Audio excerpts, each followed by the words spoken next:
shuttle training aircraft are shooting approaches to the runway at the Kennedy Space Center. This airplane is rigged to handle like a space shuttle on final approach.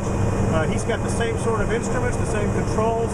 A computer translates his motions on the stick and the rudders to make it simulate exactly what he'll feel on landing day, bringing Atlantis back to Earth for the last time.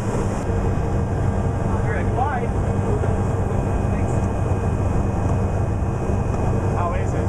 Well, you might have it on that trip some switch on the recorder. Just on the box. I can take my diver with me, so like I had to improvise and adapt. How is it, right? It's good. It's good. Focus check here. Yeah, you can jack this thing up. It's impressive. I have no idea what I did. That was awesome. Impressive how much I screwed up. What'd you think? Yeah, don't do it. You ready, guys? Yeah. That's more high. Neat. So, When this training aircraft descends to the runway, it comes in at an angle between 18 and 21 degrees.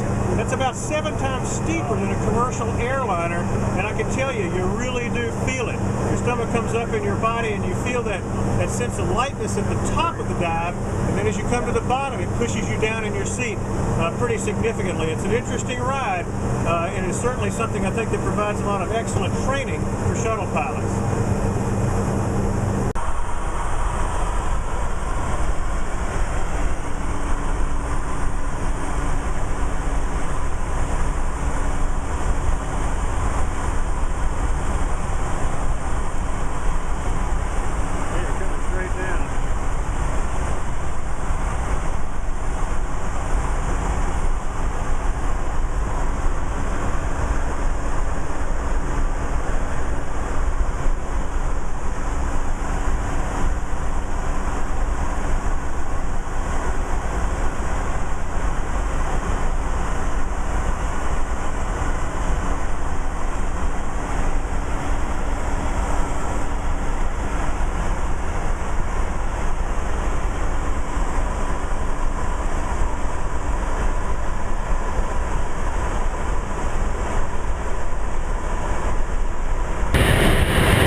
This is a rather arcane skill, Commander Ferguson. I mean, this is something that nobody's ever going to do again after your flight.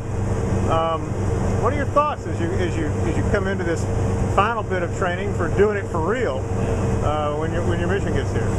Well, talk about never doing it again.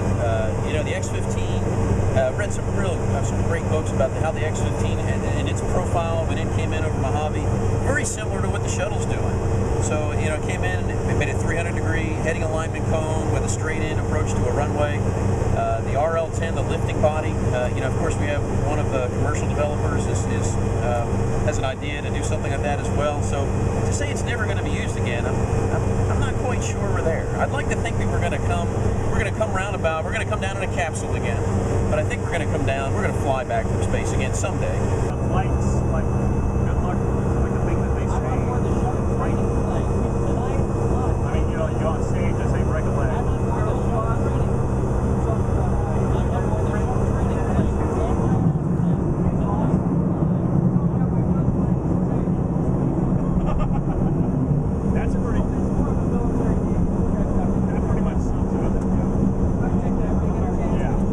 Yeah, I'm going to do that right now. That's a no-brainer. Would you be able to make sure that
Show them how it's done, Doug.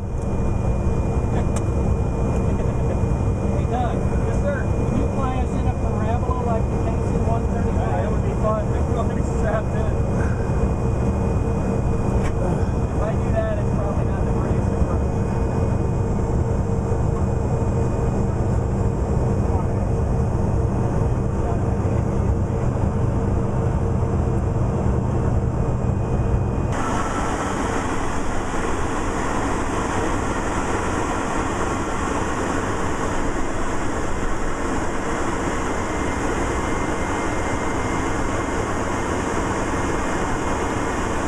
A minute ago that you think it's important to kind of tell the story here on the last flight, and you're all granting a lot of access to the media to cover what you're doing.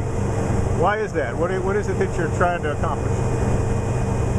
Well, I think that every tax-paying citizen deserves an inside view of what we do here, and to realize that there's a tremendous amount of human interest. There's a tremendous amount of engineering, know-how, scientific input that we put into this program here, and I think we need to communicate that as much as possible. I think we need to excite a generation of people who may have become a little bit complacent with what we do on a day-to-day basis, and realize that just because we've been doing it for 30 years doesn't mean it's any less exciting than STS-1 was in 1981. I mean, every launch it's a 5 million pound Swiss watch is what the space shuttle is, and the fact that it works at all is a small miracle. And I don't think we ever should grow complacent with those tremendous accomplishments and the engineering wonder that the space shuttle is, and that here it's kind of its final hour, if you will.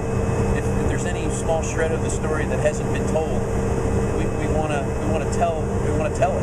And if there's anything that anybody hasn't seen about just what a wonderful program this has been to be a part of, we want to allow people in to see what it's all about.